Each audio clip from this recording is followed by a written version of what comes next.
Okay, તો આપણે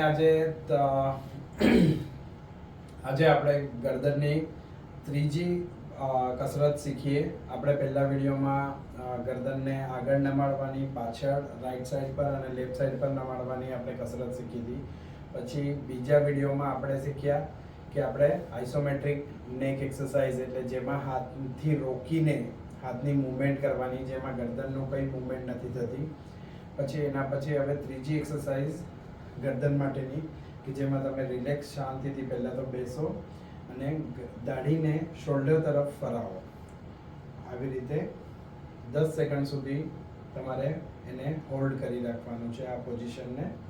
10 second પત્યા પછી તમારે શાંતિથી વચ્ચે લઈ આવવાનું, 2-3 ઊંડા શ્વાસ લેવાના અને એના પછી ફરીથી બીજી સાઈડ પર દાઢીને શોલ્ડર તરફ જેટલું લઈ જઈ શકાય એટલું લઈ જવાનું અને 10 સેકન્ડ સુધી આ પોઝિશનમાં હોલ્ડ કરી રાખવાનું.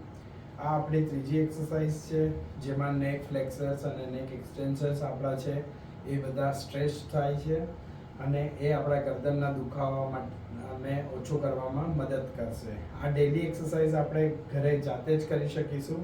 ફરીથી આપણે આ બાજુ દાઢીને શોલ્ડર તરફ લઈ જઈશું, 10 સેકન્ડ સુધી હોલ્ડ કરીશું, 10ની ગણતરી કરવાની, પછી પાછું વચ્ચે લઈ આવવાનું, પછી પેલી બાજુ 10 સેકન્ડ સુધી હોલ્ડ કરીશું, 10 સેકન્ડ સુધી હોલ્ડ કરીશું અને પછી પાછું વચ્ચે લઈ આવવાનું. એવી રીતે એક સાઈડ પર 10 વખત અને બીજી સાઈડ પર 10 વખત આપણે કરીશું.